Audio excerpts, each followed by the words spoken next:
Good morning, ladies and gentlemen, and all between the binary. This is Get Informed with Wajeeh. I'm Wajeeh Lion. Thank you for tuning in.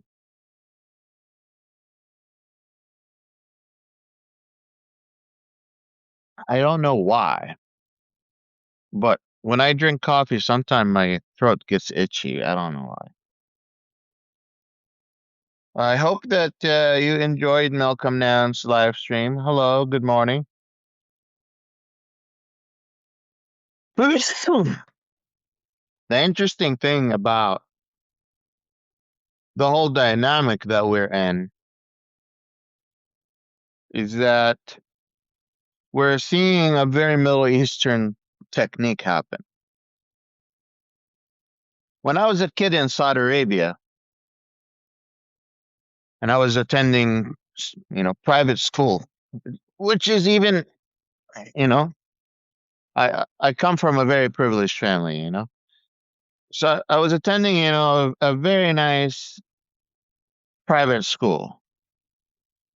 And when kids fight, they like hold each other from like the shirt. Like the guy is holding and the other guy is holding, and they're like, let go, I will let go. If you don't let go, I won't let go. Let go, let go. No, I won't let go unless you let go. And none of them let go, unless like their friends come in and physically separates them. But they're holding. They ain't punching each other yet, but they're saying, let go, let go. And the other guy's like, I ain't letting go. That's what's happening. The Iranians are like, open the straight, you know, stop, get on the side. Let me do my job, baby. Let me do me. The U.S. is like, The Iranians like, okay, we're closed. The, and then Trump is like, okay, we're closed. And that's what's happening. Basic Middle Eastern kids fight, but displaying on a world stage. What it's affecting you, affecting me, and affecting everyone abroad. And I think it's already killing kids, in third world countries. It's causing hunger. It's causing places to shut down. Cuba is out without medicine. Cuba is without energy. People are suffering. And who has started the war? I have to be careful. I don't mention any names. There are certain people and don't like me talking. Some people don't like me talking. And I live in a free country. So the freest country in the world. Anyways,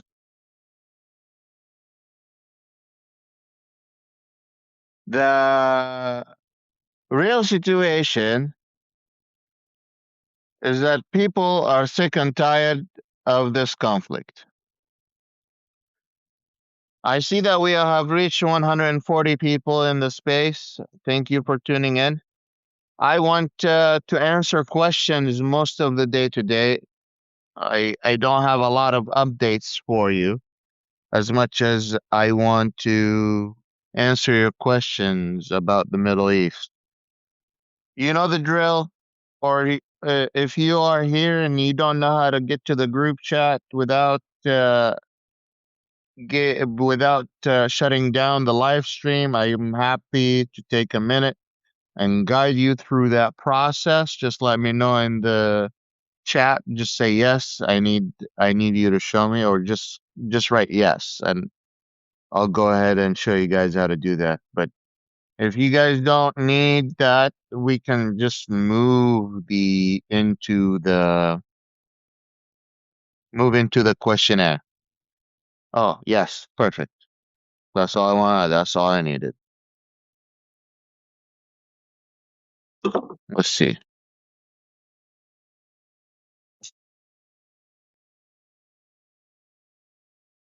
Uh, okay. Perfect. Good morning. Uh, uh, Here you go. I was very busy yesterday. One of my mentors came from out of town, so I had to take her out and consult her with a couple of ideas I had. Now, we are seeing that this is a recording of day 50. That's yesterday. Jacob, Malcolm, and I are in the live stream. I'm gonna show you my finger right here on the left. All I'm doing is I'm gonna push to the side. Now, I paused it by accident. I'm gonna click back in here. And I'll keep playing. I'll push to the left and it's still playing. You see, it hasn't paused. I have to click pause to stop. It's still playing. I'm in the article. I get out. I'm gonna find this message sign. I'm gonna click on it. Then I'm gonna find Wajeeh Lion subscribers chat. And then I would appreciate if you could leave a comment or leave a reply right under my Substack live stream. And that way it is very easy for me to find your question and not mix it up with the comments. Because as soon as comments start dropping and questions drop, they all get mixed up and I end up not answering your question. And I want to answer your questions. That's why I'm showing you this. I'm not trying to make your life harder or anything. I'm just trying to make sure that I separate the comments from the questions to make sure that if you had a question, and I'm sure you guys all have important questions that you need answered, that I see it. That's the whole point. Yeah, you could.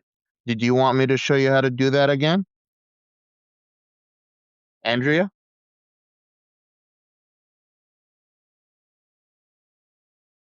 It should be very similar to the iPhone. It shouldn't be a different to the iPhone. Although I should buy an iPhone here. Let's try it with an iPad.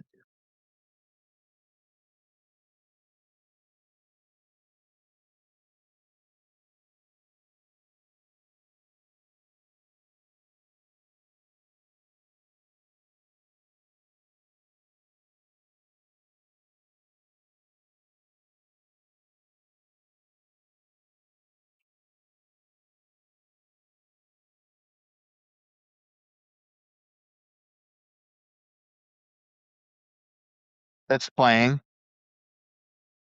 What I'm going to do is this is an iPad, so it's already showing me the message. I'm going to click on the message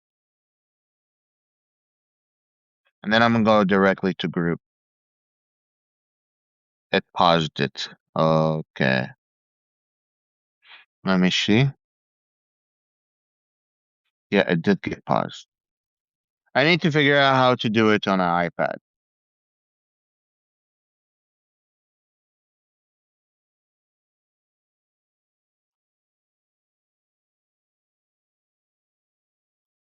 Give me 1 second. I need to fix things up right here. I made a mess real quick.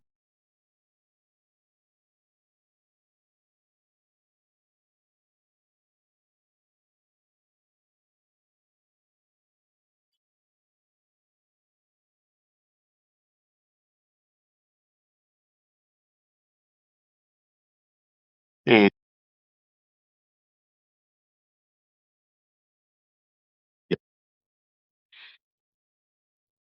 Hi.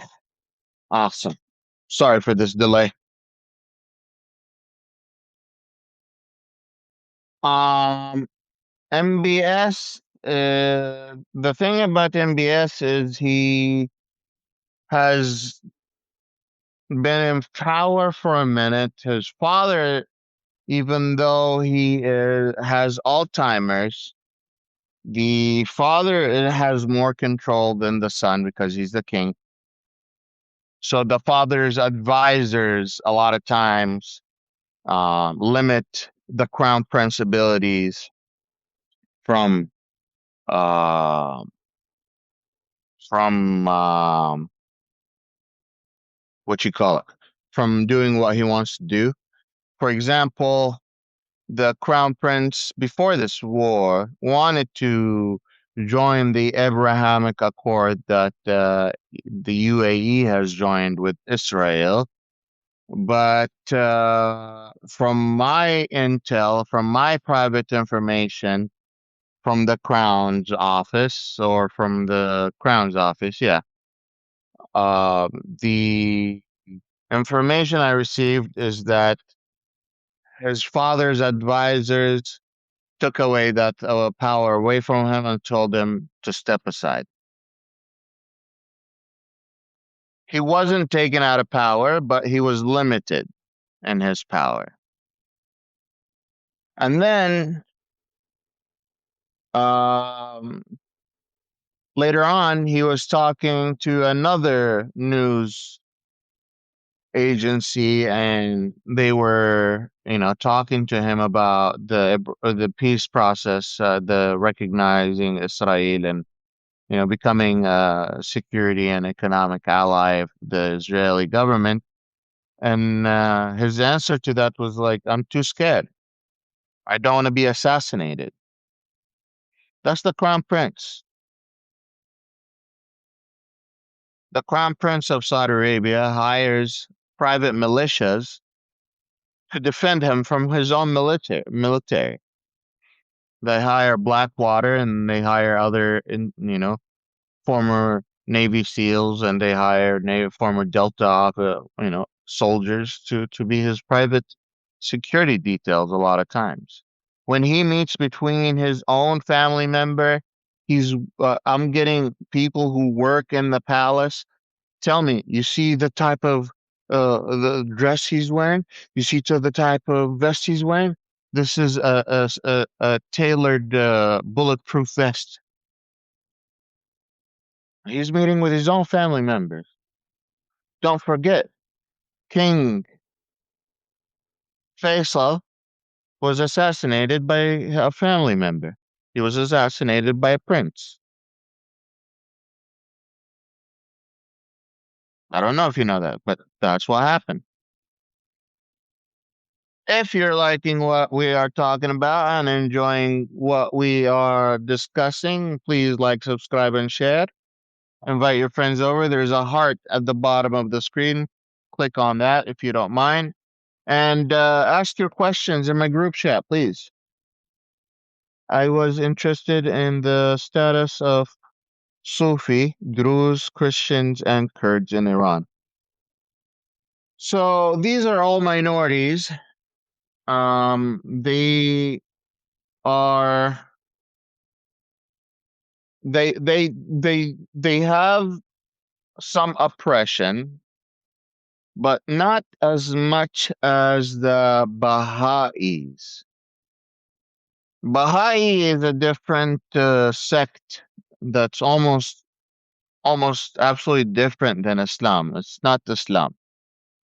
They believe in almost all faith and all religions and all prophets, and it's very mystic and it's very special, but they have a lot of discrimination in Iran, and they're one of the few ethnic minorities that have been there for a minute, not as old as thousands of years of Iranian Persian history, but they've been there for a few hundred years.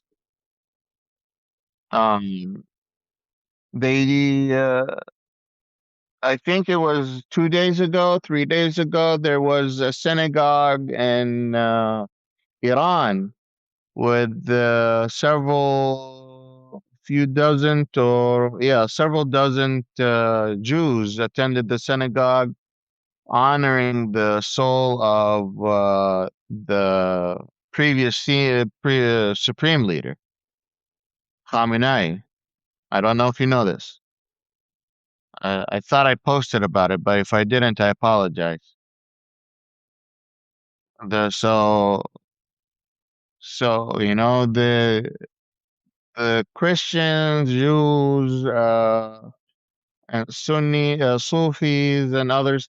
There are Shi'i Sufis, by the way. The Sufi idea, the idea of Sufism is stepping away from the literal translation or the literal meaning of the religious words and looking at the general meaning of the word. What is the idea that it's trying to get to? What is the I call them the hipsters of Muslims because they're very much almost like they have their own monks almost that are just worshiping all day, all night, and all they're doing is study the religion, and that's all they do. And they do a lot of self-reflection. They do a lot of uh, different types of meditation, and it's different than Salafi and different than the rest of the. But you'll find Shi'i Muslims who are Sufi, and you'll find Sunni Muslims who are Sufi.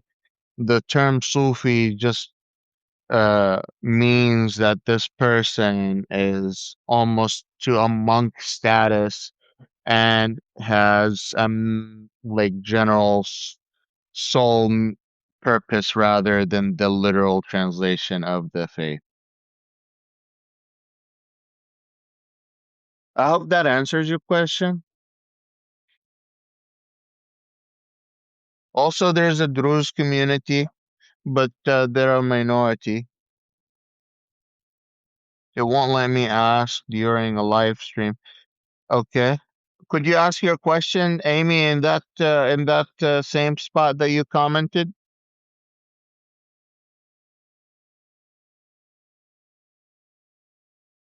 Oh yeah, for everyone that is sending links, let me give you an advice for everyone that's seeing those links and everyone that's sending those links to me.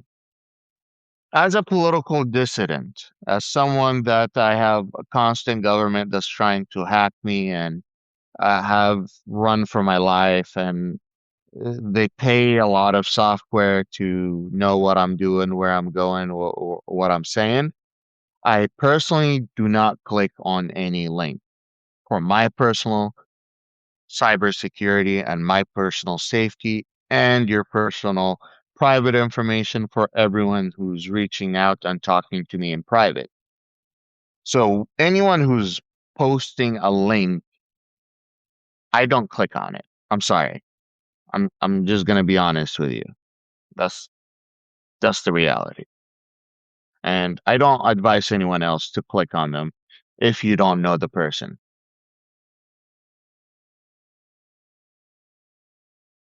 I have read that the IRGC completely closed the Strait of Hormuz and that it will stay closed until the U.S. Yes, that is correct. I try to say I've been saying that since yesterday. The Strait of Hormuz is closed, and I don't know. Oh yeah, there was only 65 people when I started talking about this. I was talking that in the Middle East when you're a child and you get in a fight,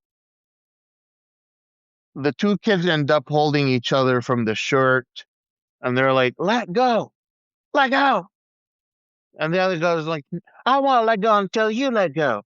And the other goes, "No, I won't let go until you let go," and they keep this process going for a while, and no one let go until like their friends get over and they get in the middle. Sometimes they punch at each other. Most times they're just yelling at each other and threatening each other, but not doing anything about it. But they're just like playing big game, and that's exactly what's happening. Like The Iranians go, okay, Habibi, you said you want good faith. I opened the Strait of Hormuz for you. And Trump goes, okay, but we're not letting your ships pass. The Iranians go, okay, okay, no ships will pass at all. We'll make that happen, baby. All of a sudden, Trump goes, open the strait. The Iranian goes, okay, you open. I open. That's simple. Why does it need to be? Why does it need to be that hard? If you want me to open, you open. And that's the circle we're in. That's the circle we're in. Saudi Arabia is like, please calm down, Habibi. Please calm down. Easy. Let's go. It's okay. It's just a little bit. Let's just. Qatar is like, oh my god.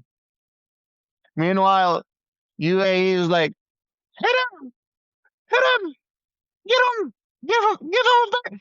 The UAE is like, yeah, give him right there, hit him right there. And Oman is like, oh dear, when is this going to end? Kuwait is sitting, watching, eating popcorn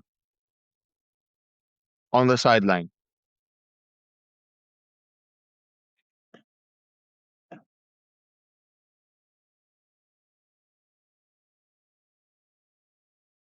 I hope that makes sense. Ay, ay, ay. No one wants to let go.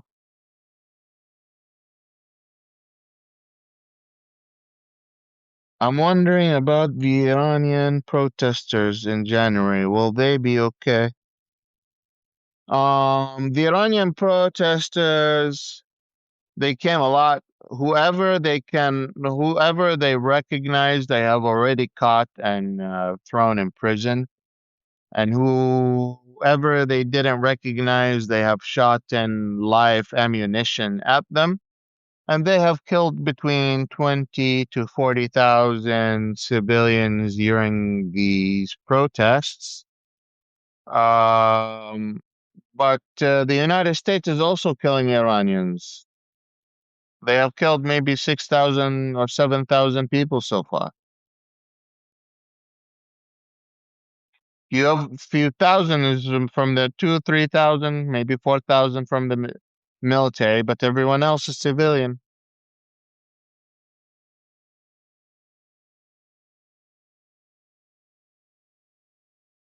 I mean, killing a civilian is killing an innocent life is killing an innocent life, no questions about it. It doesn't change the whole situation.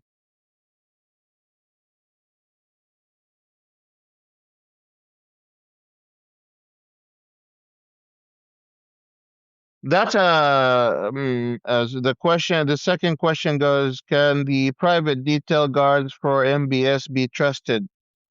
I recommend you read the book "The Prince" by Machiavelli. You'll have your answer in there.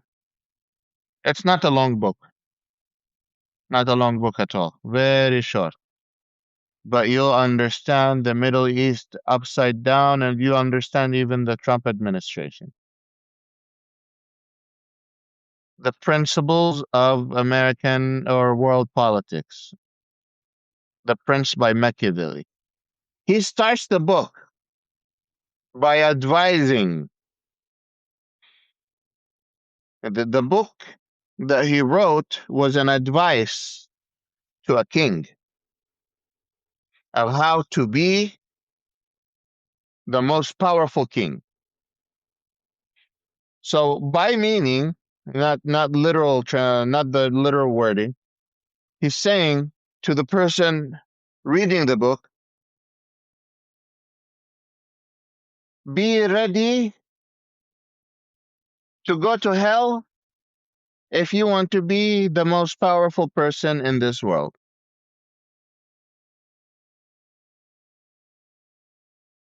And he's giving amazing advice. That's how the book starts.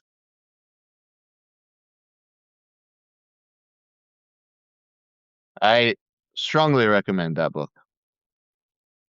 I think he was killed by a king later on, but anyone that studies philosophy, anyone that studies political science, anyone that studies conflict, they have to read that book. And then, I also recommend The Art of War by Sun Tzu. These are principles book. Like those are the ABCs of world politics. You understand these books, you can start seeing rhythms. You can start seeing shapes and politics. You can start seeing movement and you can recognize what it is. I'll give you these two books advices for now and then we'll move on. Next question. I was looking into Cerberus Corpse. Seems they Corbius Corpse, yeah. Seems they are the ones who train style Saudi Arabia to deal with Khashoggi. Someone has to dig up on them. Julie, mind sending me a private message with a little bit more detail about the Corvus Corp? Because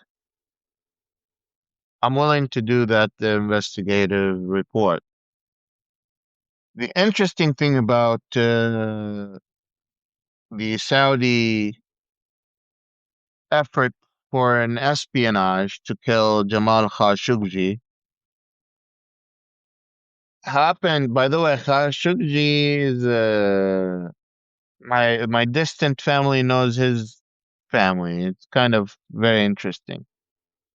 His uncle, his name was Adnan Khashoggi, infamous, infamous weapons trafficker and weapons dealer that established the military alliance, the military uh, sales between the UK and Saudi Arabia.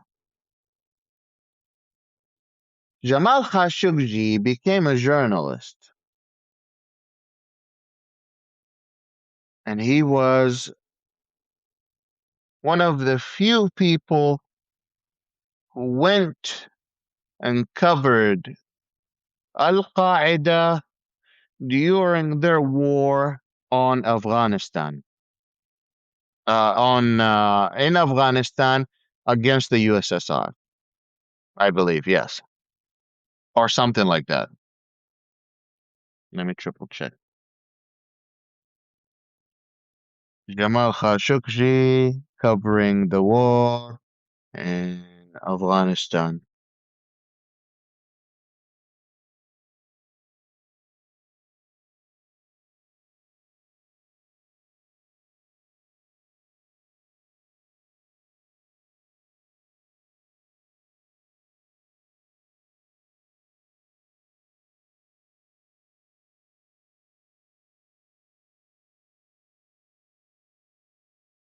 Why not double check?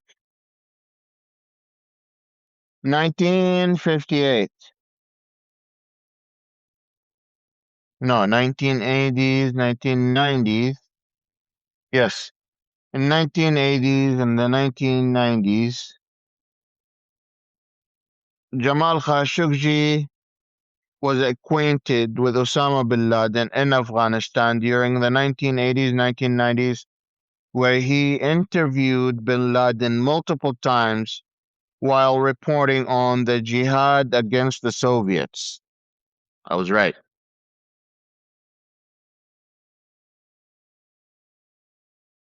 So, Jamal met Osama bin Laden.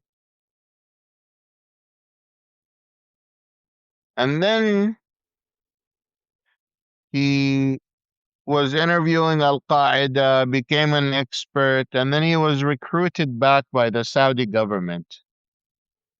And he became the speaker of the US embassy, the Saudi embassy in DC.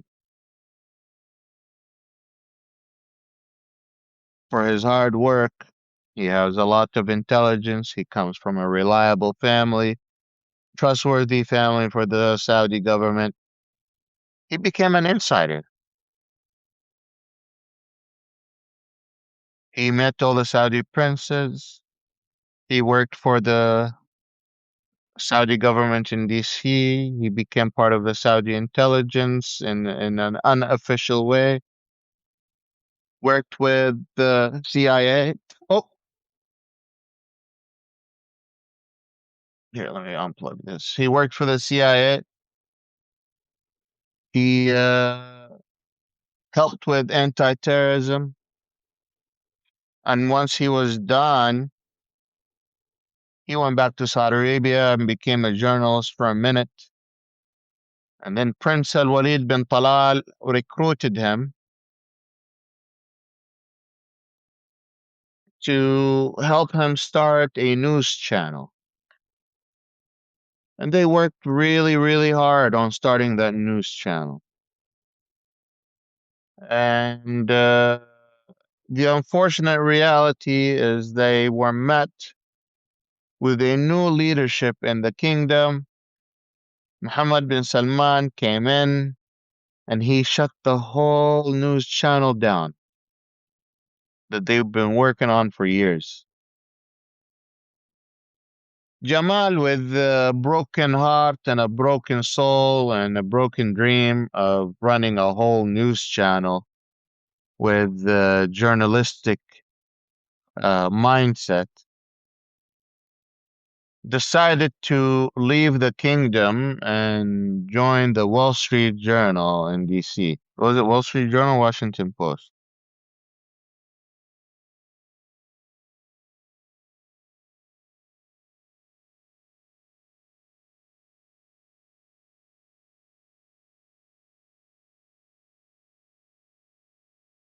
Hmm. Did Jamal Khashoggi work for the Washington Post or the uh,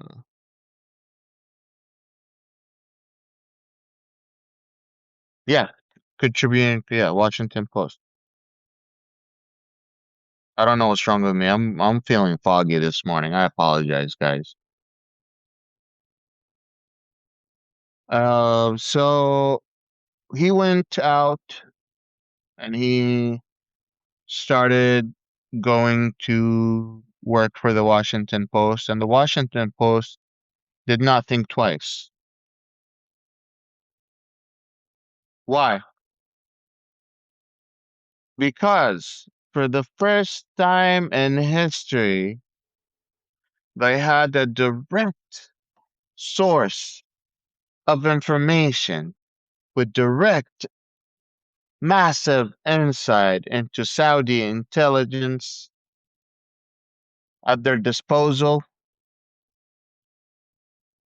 working on covering the Saudi, the new Saudi that is forming.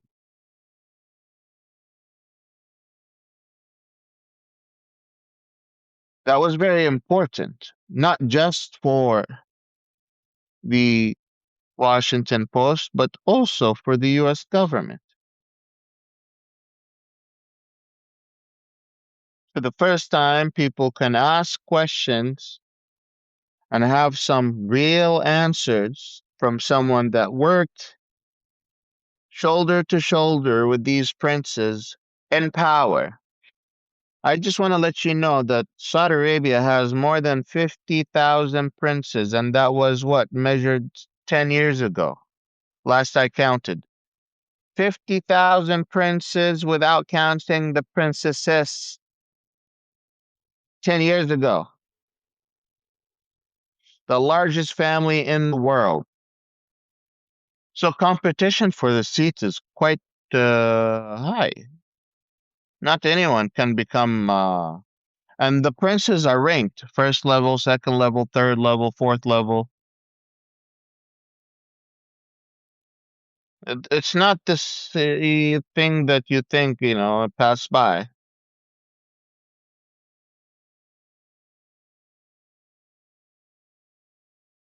So MBS has quite the competition. Himself he could have maybe 5 to 10 brothers. I forgot.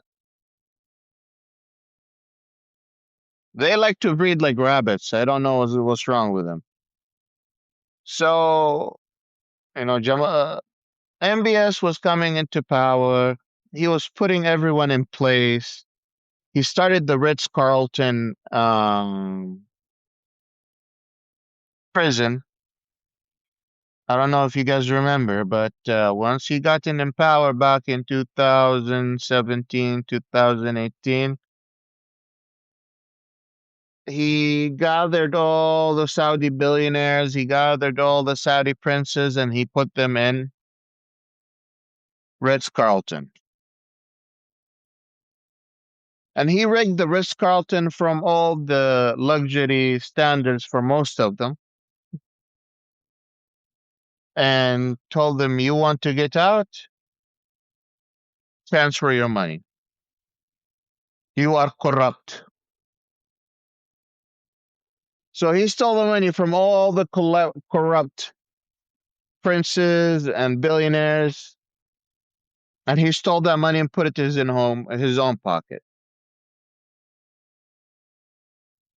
He went and bought a fake painting of the Savior that was done by a very famous. What was the painting that MBS spent so much money on?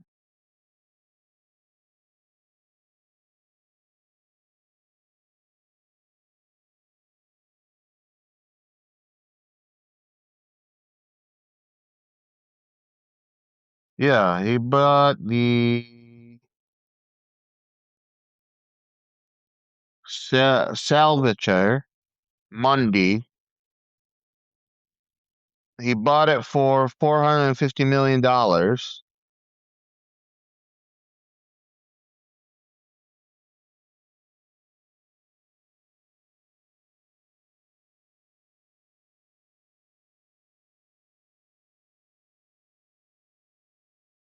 Uh, yeah, it was made by Da Vinci. Apparently, it was supposedly made by Da Vinci. But turns out there's good chance that the painting is fake. And then one time he was riding his yacht somewhere and he saw another yacht across the boat from him and he liked the yacht. So he went to this yacht and he said, I want to buy the yacht from you. And the Russian billionaire goes, I don't want to sell it to you. He goes, whatever price you say, I'll pay it. So the the guy gave him a astronomical number, like how much?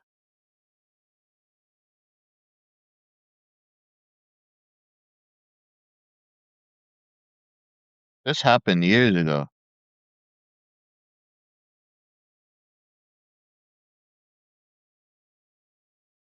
$400 million for the yacht. I wish 45 million. Put that in your pocket. Add a zero. Add a zero, my friend. 4.5 million. Oh, this is the joke money for him. This is a tip. He spent more than $400 million on that yacht. The yacht is worth half of it.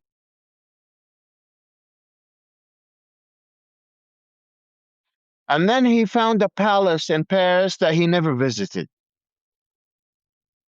And he bought it. Also for like some crazy number, 500, $800 million. He still hasn't visited it. The palace is empty. It only has people that, trim the trees and clean the thing, but no one is there. It's not even rented out. Huge palace. This is the biggest, most prestigious palace that in France. Huge number, astronomical. These people, they have their own ideology. They're so different. So for 45,000 Prince 10,000 years ago, he's competing for power. He is fighting for this dominance. And Jamal Khashoggi comes in the picture. What does Jamal Khashoggi do? He criticizes MBS's stupid decisions because everyone was afraid of talking back to him. So he gets out, he goes to the US, he does his own thing. But because of his connections, he feels like he's invincible.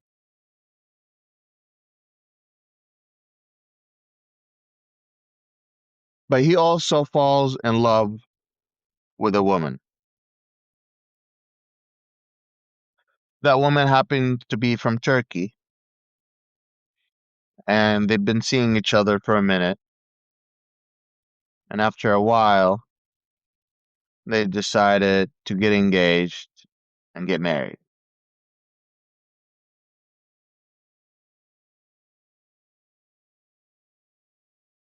So Turkey needed a document to prove that Jamal Khashoggi is legally divorced and legally single from Saudi Arabia to proceed with this wedding.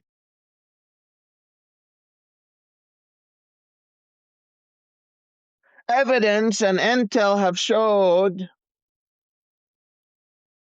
that Turkey knew that the Saudi government is planning for assassination, but they decided to keep watch. What did they do, Wajeeh? What did the Turks do to the Saudis? You know how the Saudis love their kebabs. They love some Turkish food, hummus, some kibbeh. Oh, get you some iskandar, get you some baklava. So they order the catering. They order a good amount of food. They like ordering food on daily basis, so they get catering. They're rich motherfuckers. Why not? So the Turks find this as an amazing opportunity to bug the whole embassy, piece by piece, room by room, camera by camera, mic by mic. And they did not do nothing to stop the execution. Anyways, they waited. The Saudis told Jamal. So Jamal in DC went to the Saudi embassy and told them I need the document to prove that I am divorced so I can show it to the Turkish government and proceed with my wedding. Who's running the DC office? Who was running the Saudi embassy when Jamal Khashoggi visited for his documents?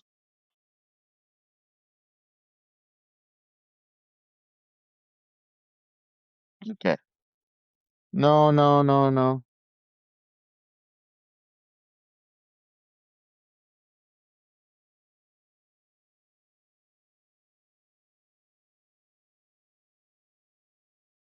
Um, that's right. I was not wrong.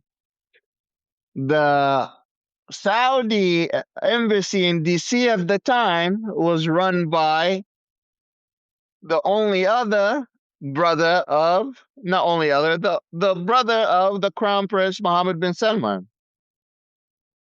So Jamal Khashoggi visits the Saudi embassy in DC. He goes, I need documents to show that I'm divorced. The Saudi ambassador, the brother of MBS, calls MBS. Hello, Habibi, brother. Guess who came to my office today? Yes, Jamal, he came today and he wants papers. They told him, go to Turkey and go to the consulate over there and you'll find your papers.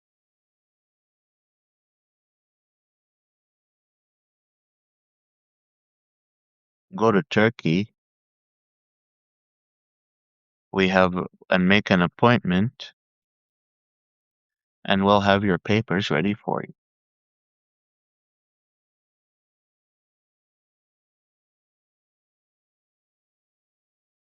The excuse was if Turkey wants the papers and you're marrying a Turkish woman, then you need to go to Turkey, not from DC. The reason was for the Saudi government is so they could send their assassination team.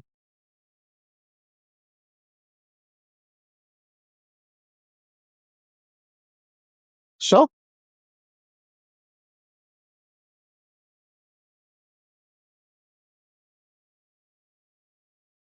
what happens? Jamal goes to Turkey.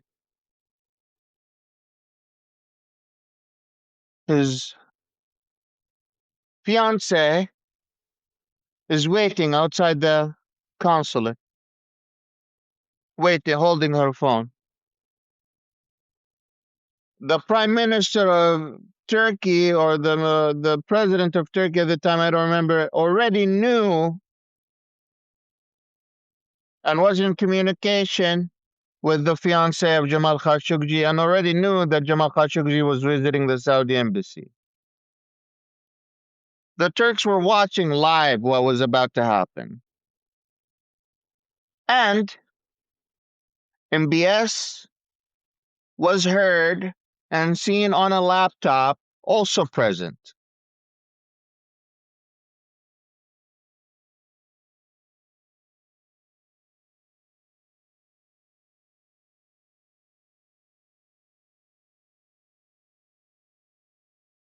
They tied him up and killed him. They tied him up and started.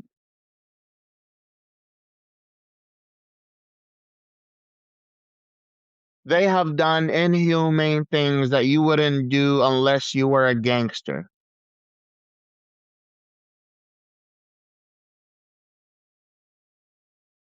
I don't want to say too much because I don't know the limitation of this app or the rules or whatever. He was dismembered while he was alive. I think that's the proper way of saying it being more without being more verbal than that. And then the crown prince said, "Bring me his head." It was put in plastic bags, put in then he was put in traveling bags, and then they put everything in a van and go all the way to the consulate house and melt his body with acid inside a well and dump everything inside the well that was in that house. So his body would never be found. And then they do the stupidest thing ever. They invited a cleaning team to come and clean the mess that is from Turkey, a private company.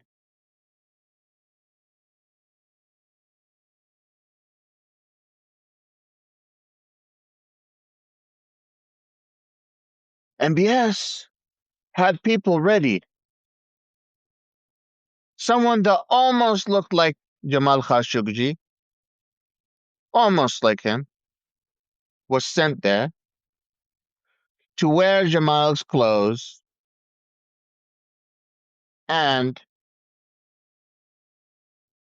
be as someone coming from the act as he was coming out of the embassy to tell the world, look, this is Jamal walking out of the embassy.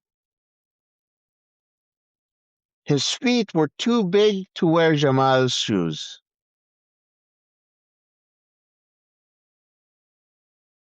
Jamal had small feet apparently.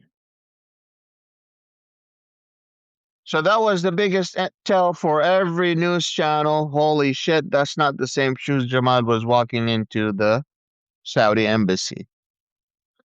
And the Turkish intelligence followed the Saudi intelligence officers all the way to a museum where they dumped Jamal clothes in trash and changed their clothes and walked out and got in a plane and left the country. Saudi Arabia at this point thought they have committed the perfect assassination plot. They thought that they were never caught. Who's waiting outside? His fiance. She's still holding the phone. She's knocking on the door for the Saudi embassy. Where's my husband? They're like, he's already left.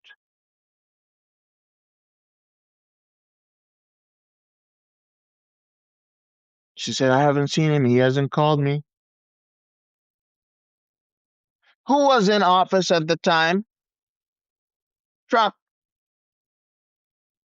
Trump says, oh no, he's a good friend. He wouldn't do something like that.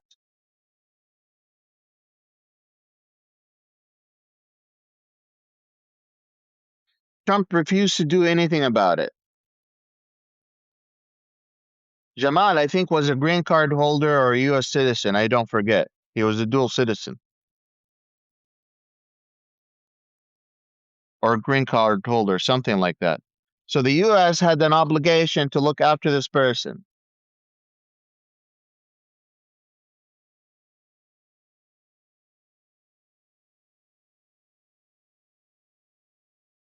And what happened after that tells you everything you need to know.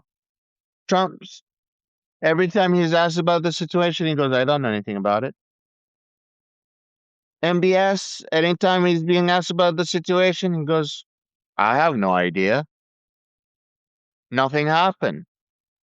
And then once they were caught red handed with their intelligence escaping and with their intelligence uh, coming out, they're like, "Oh, we need to investigate." And every time they sent, so they sent the Saudi, they sent people to do investigations. They took back the Saudi consulate, and we have not seen the Saudi consul general ever since then. And he has disappeared for some reason. Um, the and then every time the Saudi government denies something, Turkey comes out and goes, "You're lying. We have evidence to prove otherwise." Every time Saudi Arabia comes with another excuse, Turkey goes, "We have the evidence. We know you're lying." And they kept doing that until MBS went to uh, Turkey and apologized himself, and then Turkey let go of the whole thing.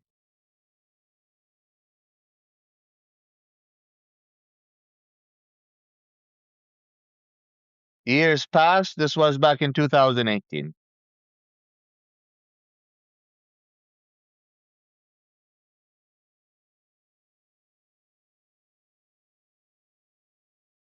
This could happen to me. They have kidnapped people from the US and sent them back to Saudi Arabia. It's nothing that hasn't happened before. They love using carpets. They'll wrap you in a carpet with duct tape, throw you in a van and a diplomatic car with a diplomatic license plate. So even if they get pulled over, uh they cannot search and seizure the car, and they take you all the way to the airport to the private, not the private, to a diplomatic plane, and they put that person in a diplomatic plane that they want to kidnap from the U.S., which is called human trafficking because you're not going out legally. You're not checking out a passport, right? They're taking this person out in this chartered diplomatic plane and sending them back to Saudi Arabia. How do you know that, Wajeeh? I know that because when I was the culture media coordinator for the Saudi club in Manhattan, Kansas, at Kansas State University, I was sent to a conference in D.C. where I met with Faisal al-Shammari, a liaison for the Saudi government in D.C., a political fixer that proudly knocked on his shoulder and said, since Prince Turki Al Faisal was an ambassador to the United States, when a Saudi citizen commits a heinous crime in America, what's a heinous crime? Killing, murder, drugs, rape, all of those crazy shit. And we want to avoid a big public opinion crisis. What do? We would take these guys in diplomatic cars and put them in diplomatic planes and take them back to Saudi Arabia before they're even caught or taken into jail or go into court.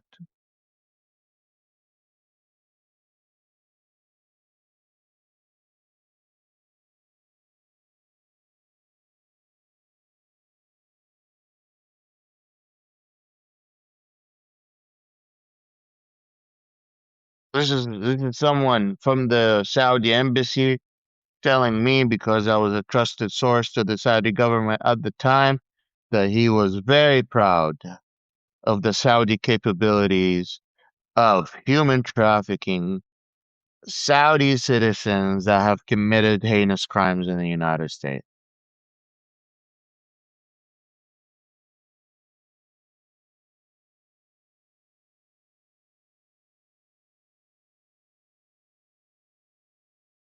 I have a direct source.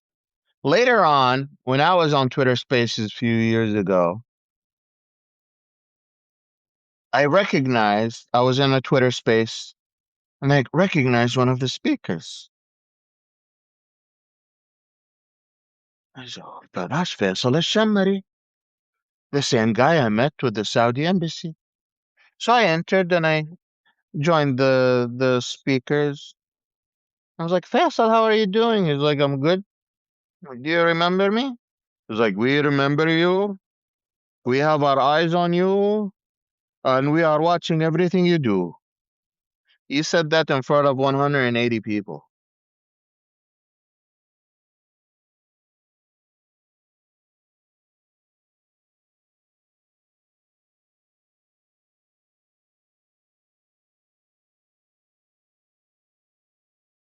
That's the situation. Oh, that's a different story why we came to the US. Trump was hinting a lot yesterday about Cuba. Do you think he will go into Cuba this week or either? Listen, as long as that's why he's trying so hard to end the war. According to Malcolm Nance intelligence, there is a good chance the U.S. is trying to invade Cuba. By the intelligence that is out there from open source intelligence, we're watching U.S. ships move toward that region, according to Malcolm. But here's the kicker: Trump cannot fully go into Cuba without finishing what's going on in the Middle East. The U.S. is already spread too thin. The U.S. is spread way too thin. American soldiers are fatigued. The ones that have been deployed, they have been deployed for 200 days, and some of the ship destroyers. And as long as they have been deployed for 200 days, and as long as they haven't had their break, as long as you have not switched them out, you're only increasing that fatigue. That's at least 5,000 soldiers, 4,000 soldiers. I forgot how many of them uh, Malcolm said yesterday.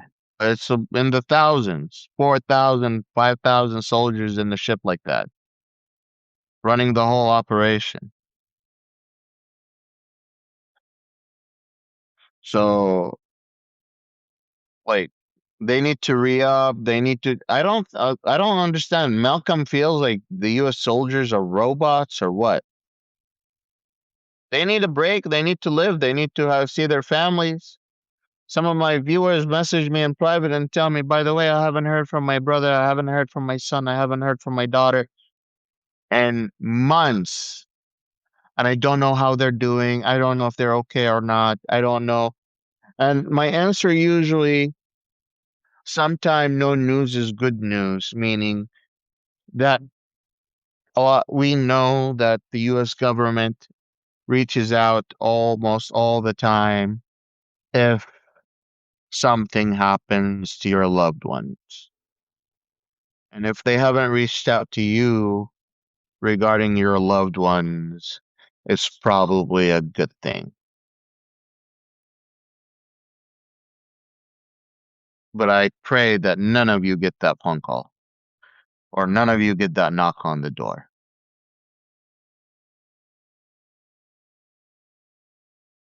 It's not something anyone wants to experience.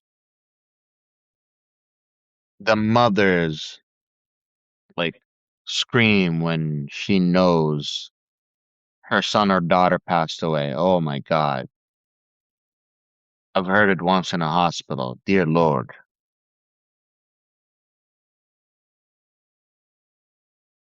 Let's go to here.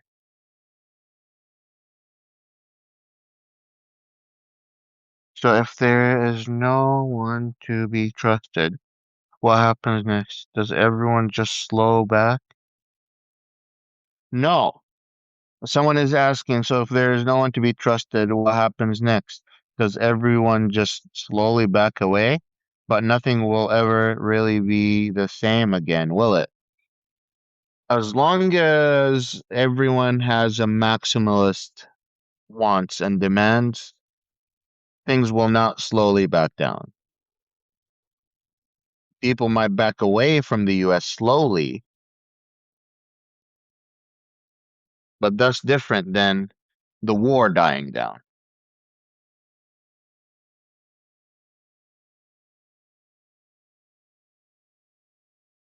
If that makes any sense. Um, Trump wants Iran to hand over their nuclear uranium. Iran is not going to give up their nuclear uranium.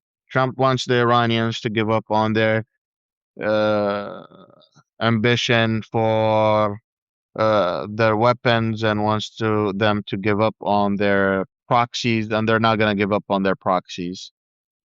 Trump wants Iran to give up on and the enrichment of uranium, and the Iranians are not gonna give up on the enrichment of uranium.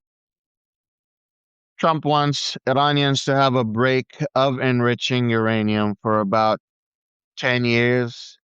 Iranians are not willing to go more than 5, which is what they have agreed to with the Obama administration.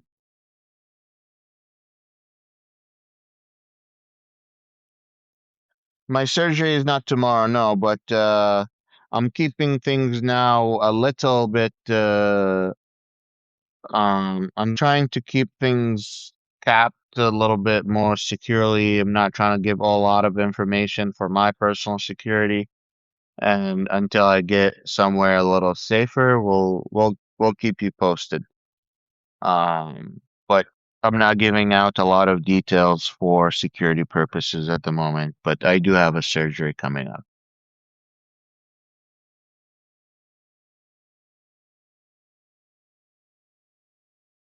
Jamal went to the embassy. The second question goes, why did Jamal go to the embassy with all the threats? Jamal went to the embassy because he thought and believed that he was untouchable with all of his relationships. He was friends with Obama. He was friends with Bush. He was friends with Bill Clinton. He was friends with the German chancellor. He's friends with the British government. He knows a lot of people in the intelligence agency. So he felt like that he was a little bit untouchable, especially with the list of allies that he had. Additionally, that he had a lot of people know that he was heading to the Saudi embassy. He thought that that would be another level of protection. And then third, um, yeah, I definitely think he was a little cocky, a little bit, and that's a big part of because let me tell you why. He told the rest of us, he wasn't talking to me, but I didn't know him personally. He told the rest of the Saudi opposition never to go to a Saudi embassy, never, because they will kidnap you and send you back to Saudi Arabia. So he knew the dangers. He understood what could what could happen,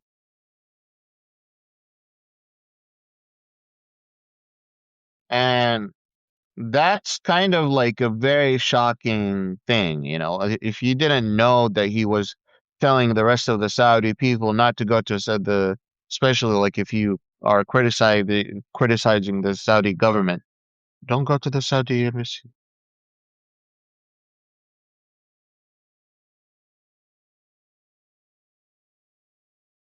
Every Saudi prince that's born gets a bank account, and they get their own money put in it automatically.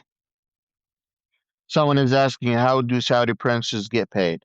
And then once you become an established businessman with good amount of income, they cut that away from you. But if you are also a person in position, like in a governmental position, now you have an income with the privileges of a prince, meaning that income is way higher, and it has their own. They have their own hierarchy. They have their own system. Um, but yeah, they get paid by the oil sales.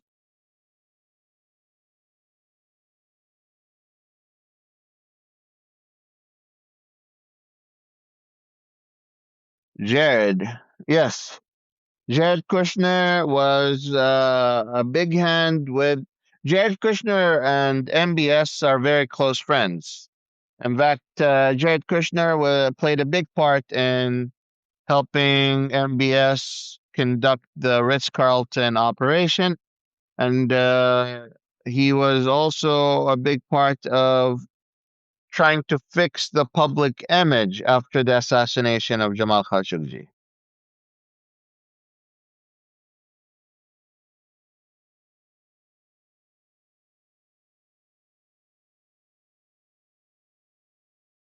No, I don't think there's people in Saudi Arabia that want to kill Jared Kushner. I don't see it.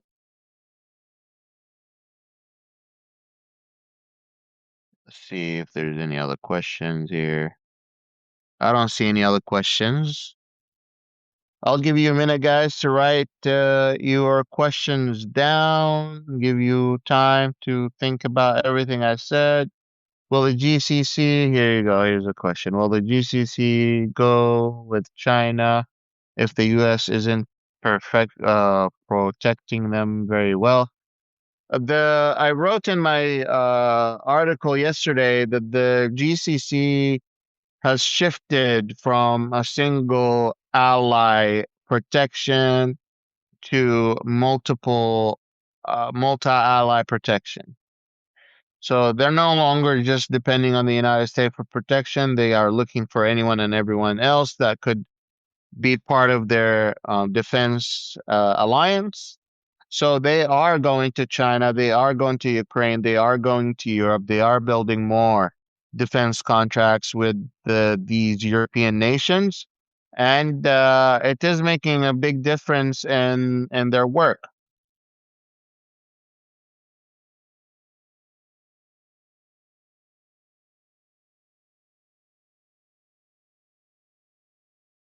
So much love and breath to you. Thank you. Much appreciated. Our Turkey oil people hitting out or settlement. I don't understand your question, Suze. Could you elaborate for me, please? Jamal, Jamal Khashoggi was ready to publish a huge expose on MBS and his hive of spies, which we call the not just have a spies, also I'tidal, which was a social media, um,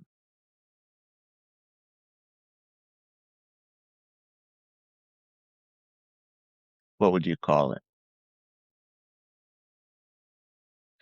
So so I'tidal, essentially we call it the government electronic flies. And what they did during the Saudi government is they controlled public opinion over Twitter by having so many fake robot accounts that they were controlling to push certain narratives on Saudi Arabic Twitter to have, so like for example, if there was a hashtag that came out demanding women rights for women that get abused and beat up at homes, the Saudi government, I'tidal, then would push their robot tropes to push a whole bunch of different tweets about a soccer game or about the a prince visit to a certain location, or cover it like covering all of those hashtags that were coming out trying to cover the story. So that was their technique to change and control public opinion over social media, making it hard for people to share what they want to talk about. Large portion of the Saudi people have fake accounts, and that's how they share their opinion. What are your thoughts on the missing U.S. scientists? Message me about that. I need to investigate it. Turkey oil traders, we have reached that time, but I will continue going as long as you have questions. Turkey oil traders, rumor, war settlement coming for my negotiation.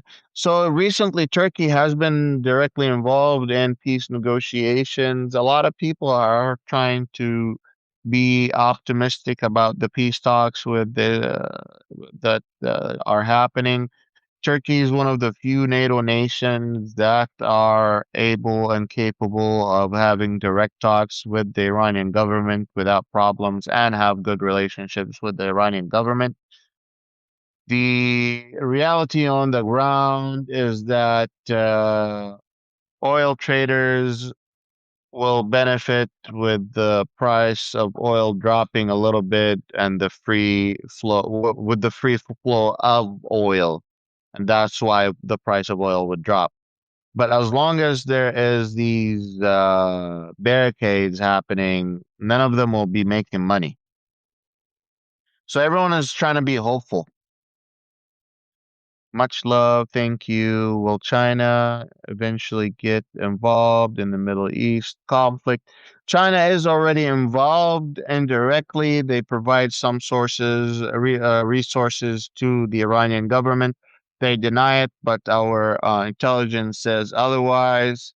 Almost, I must go. Thank you for coming. Appreciate you. Bugs listening, monitoring, troll bots account. Yes. Mostly they're not listening. They have other people that does the listening for them. They were mostly controlling public opinion. Their goal was to, if they see Wajeeh, for example, gaining traction on human rights violations about a certain topic, then they would direct these electronic. They was specifically just to control public opinion or push governmental narratives. Uh, School.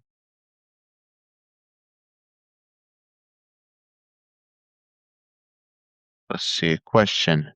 What are the geopolitical implications of the current relationship between Saudi Arabia and the UK? Saudi UK relations have only strengthened at the moment. The UK Prime Minister just visited Saudi Arabia last week, and some Saudi princes also visited the UK within the past few days. And as the U.S. is conducting this war, they continue to lose. their closest ally. I said this in my article yesterday. When the Saudi government shuts the door on the U.S. government relations, they will not slam the door on the U.S. They will shut the door without you knowing it, meaning they'll close it slowly, slowly, slowly until it's absolutely closed. So in front of you, they're going to keep all that relationship, but behind your back, they're going to start working on building different relations with different nations, and look after their own personal interests without getting much of that backlash from the Trump administration, of course.